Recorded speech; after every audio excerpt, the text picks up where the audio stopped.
Paramahansa Parivrajacharya Satarashita Shri Srimad His Divine Grace A.C. Bhaktivedanta Goswami Maharaj Srila Prabhupada Ki Jai Srila Prabhupada Ki Jai His Divine Grace Srila Prabhupada Ki Jai Ananta Koti Vaishnava Vrinda Ki Jai Namacharya Srila Haridas Thakur Ki Jai Prem Shri Gaho Shri Krishna Chaitanya Prabhu Nityananda Shri Advaita Gadadhar Shri Vasari Gaur Bhakti Vrinda Ki Jai Shri Shri Radha Krishna Gopa Gopinath Shama Kund Radha Kund Giri Govardhan Ki Jai Shri Vrindavan Dham Ki Jai Shri Mayapur Navadvip Dham Ki Jai Shri Jagannath Puri Dham Ki Jai Shri Jagannath Swami Baladev Subhadra Ki Jai Gaur Premanandi Tulsi Maharani Ki Jai Bhakti Devi Ki Jai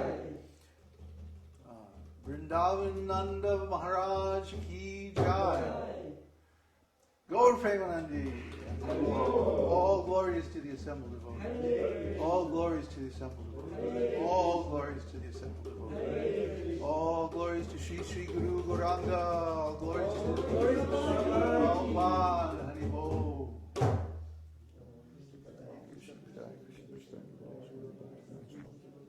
Namaste Saraswati Devi. Gaurvani Pacharna. Shesha Shri Vadi Pascharji Vishutar.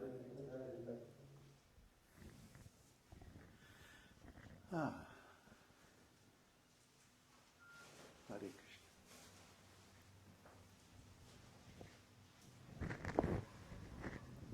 This thing is a little tingly again today. It's because the ground. It's not properly grounded. Anyway, welcome to our Sunday Satsang. We having too much fun, you know? It's way too much.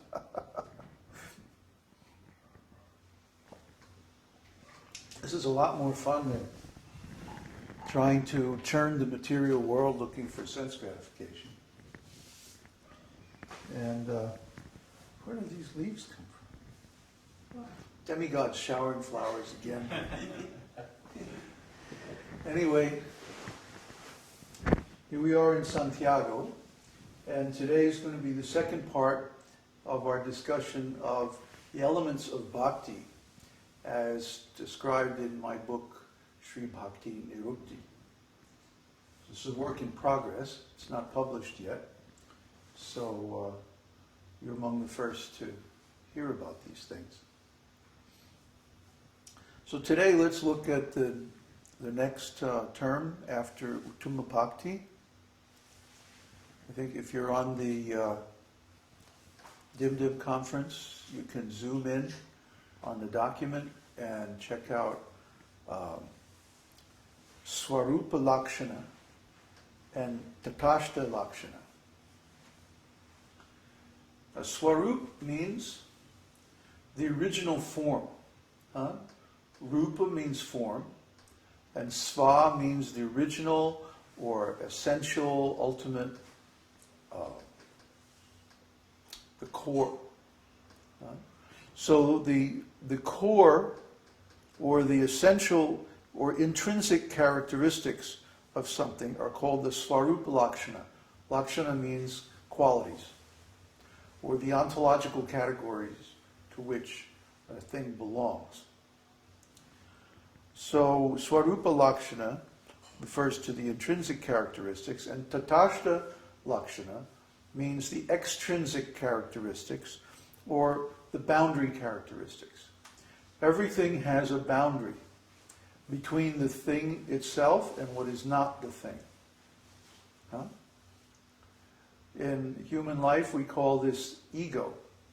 Ego means I am. And the difference between the ego and the other is the boundary of our self. Okay? In devotional service, the intrinsic characteristics are that bhakti involves the cultivation of activities favorable to Sri Krishna. This is said to be the Swarupa Lakshana of Uttama Bhakti because it reveals the inherent nature or Swarupa of bhakti. For example, the Swarupa of the Jiva soul means our spiritual body. And not only the body or the form, but also our relationship with Krishna. So when one realizes one's Swarup, this means comes to understand his spiritual identity. Swarup means the essential characteristics, the intrinsic nature of something or someone. So when we talk about the Swarupa Lakshana of Bhakti, we mean what is it about Bhakti that makes it what it is? What is the thing that's essential to it? And the thing that makes it essential, we were discussing this the other night, is the intention to please Krishna. The intention to please Krishna. And just like we gave two examples. When Krishna was at the wrestling arena of King Kamsa, there was the wrestlers, Chanura and Mushtika. They were pounding on Krishna, trying to kill him. And Krishna was enjoying this in the mood of chivalry, fighting. He was enjoying this pounding. But was what the wrestlers were doing, was that devotional service? Was that bhakti? No. Why? Because their intention was to kill Krishna. Their boss, Ravana, had ordered them, you kill Krishna, don't let Krishna near me. You stop him. So they were trying to stop Krishna, but Krishna easily defeated them. So even though Krishna was enjoying the mood of fighting, blocking and punching and like that, we rather do not consider the actions of these wrestlers devotional service, because the intent was to kill Krishna, not to please Krishna. Krishna enjoyed it anyway, but that's Krishna, he's the supreme enjoyer, but he's like that. Then another example is Mother Yashoda was cooking milk for Krishna. She was making milk sweets. You have to boil the milk for a long time. And she was breastfeeding Krishna, and the milk boiled over on the stove. Very easy to do, especially if you have a wood stove. It's hard to regulate the heat exactly.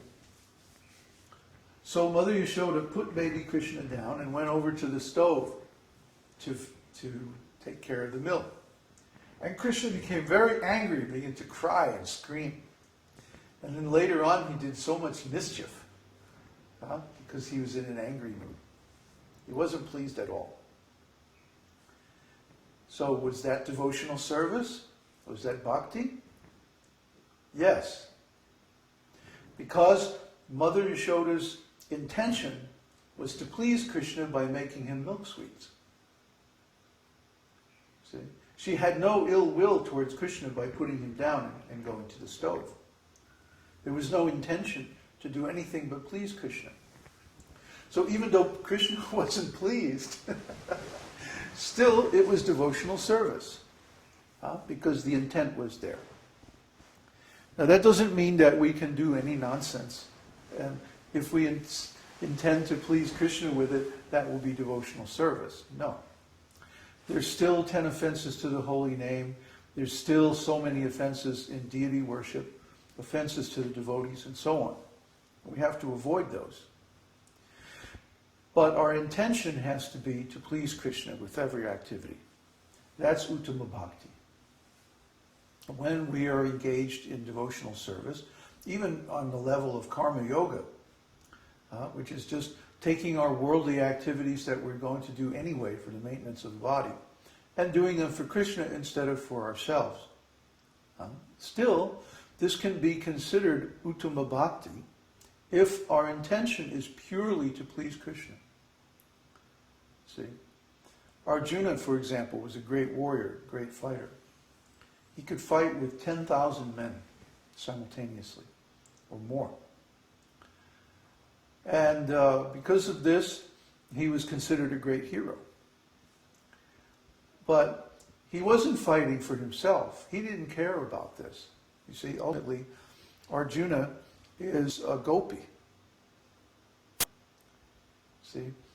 But accompanied Krishna as his friend, and he fought in all these wars and things, just to please him. Just because Krishna wanted his friendship, his companionship, and his pastimes, to please Krishna's desire.